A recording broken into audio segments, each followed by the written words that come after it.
E no próximo bloco nós vamos ter uma conversa com muito estilo e sofisticação com a decoradora Cristina Arce. Você vai descobrir que muitos hábitos, hoje tão naturais, foi ela que introduziu no Brasil. Nós voltamos em 1 minuto. O bom gosto, a criatividade e o pioneirismo de Cristina Arce estão presentes no nosso cotidiano. Foi ela que há quase 20 anos introduziu no Brasil as hoje tão tradicionais cestas de flores e frutas e criou o costume de presentear com cestas de café da manhã.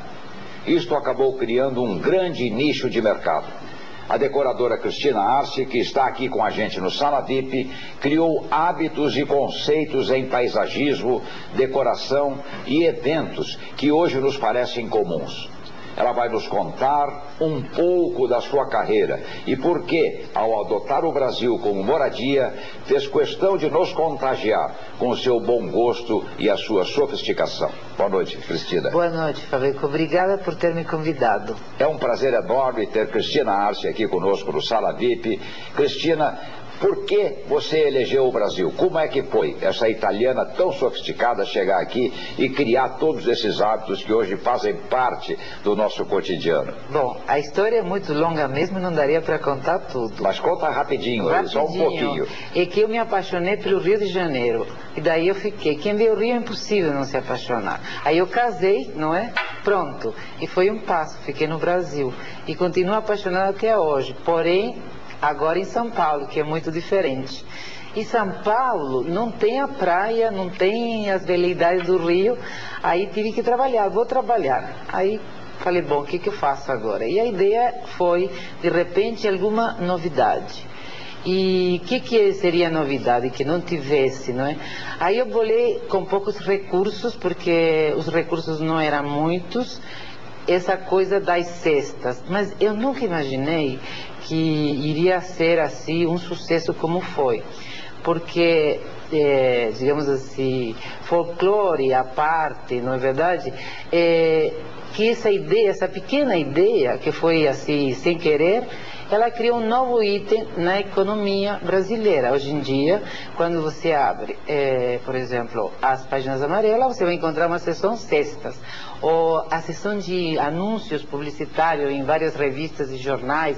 Vejinha, você louve cesta. Quer dizer, não havia no Brasil o hábito de a gente presentear com cestas? Não havia. Ou nem só de flores? Não, nem de flores. As de flores eram assim muito primárias, nada assim de muito diferente, certo? E a combinação maravilhosa de flores com frutas? Isso foi um gol. Foi um gol. Mas você tinha copiado isso da Itália? Não? Exatamente, porque isso é um costume muito, muito antigo. Na Itália, se você olhar no museu, você vai encontrar o que chama de naturezas mortas, cheia de cesta de flores e frutas.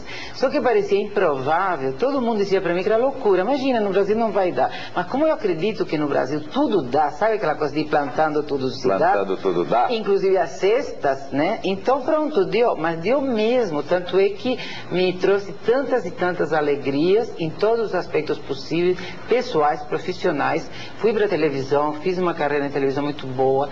E o mais importante de tudo é o retorno público que isso teve. A tua ida para a televisão foi posterior à ideia de flores e frutas? Exatamente.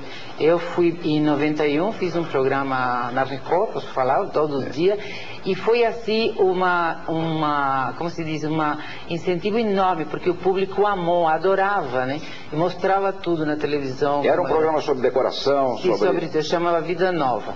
Aí depois eu parei e tal, em 96 fiz de novo, até ano 2000, aí já com a Mauri, e semanalmente fiz, sei lá, mais de 300 programas, e também o mesmo sucesso com todas essas coisas mostrando. O que acontece? A pessoa, para ela fazer um café da manhã, que isso foi o gol do gol... Isso eu ia perguntar sobre a grande sacada do presente café da manhã. Então, você imagine que você está na sua casa e o dinheiro curto, seu marido sem emprego. Vamos imaginar hoje em dia, né? Que a situação não é fácil. Você chega, procura emprego, a lista para a sua qualificação você não preenche, milhões de pessoas que não preenchem. Porém, com conhecimentos de qualidade, que é isso que eu pretendo fazer e que eu fiz na TV, o sujeito ele aprende, isso você aprende. E ele vai, monta na sua casa uma cesta de café da manhã. Monta o seu negócio. Exatamente. Você sabia que hoje em dia tem cesta de café da manhã nas favelas, no Rio de Janeiro, por exemplo? Quer dizer, já tem empresas que produzem e entregam cestas de café da manhã como presente nas favelas do Rio de Janeiro. Exatamente, do Rio de Janeiro. E inclusive o seguinte, com muito sucesso, ou seja, sabe aquela mulher que hoje em dia não consegue emprego, que não trabalha, ela com um esquema desse, ela consegue no mínimo, enfim, se virar e fazer o máximo. E é muito, muito bom, porque ela não precisa sair de casa, não precisa de grandes recursos, entendeu? Você que iria falar, é uma economia informal, mas ela simplesmente evoluiu e deu, eu tenho números, que essas minhas pequenas ideias deram ao Brasil, hoje em dia, em torno a algo de $1 bilhão que movimenta. E no bloco anterior, nós tivemos aqui, nesse programa, o José Luiz Rica, superintendente do SEBRAE, falando sobre a informalidade, sobre a importância da pequena empresa, não é? E aí você tem uma ideia tão simples que pode dar asas à imaginação de todo aquele brasileiro que tiver um sentido de empreendedor, que pode realizar este tipo de negócio, que tem uma tremenda aceitação no mercado, que cumpre até uma função social, e ele pode fazer sozinho na sua casa, sem grandes investimentos, não é, Cristina? Ele e ela, não é? Ele e ela podem fazer, e tal qual a economia informal, que tanto se combate por um lado, porém, ao mesmo tempo, dadas as condições do Brasil, porque isso já aconteceu na Itália, você sabe, nos anos 70, a economia informal. Isso levantou a Itália muito. Então, aqui também pode acontecer a mesma coisa. Ao invés de a gente ficar o tempo inteiro chorando, se queixando, vamos em frente, vamos inventar, vamos trabalhar, vamos criar.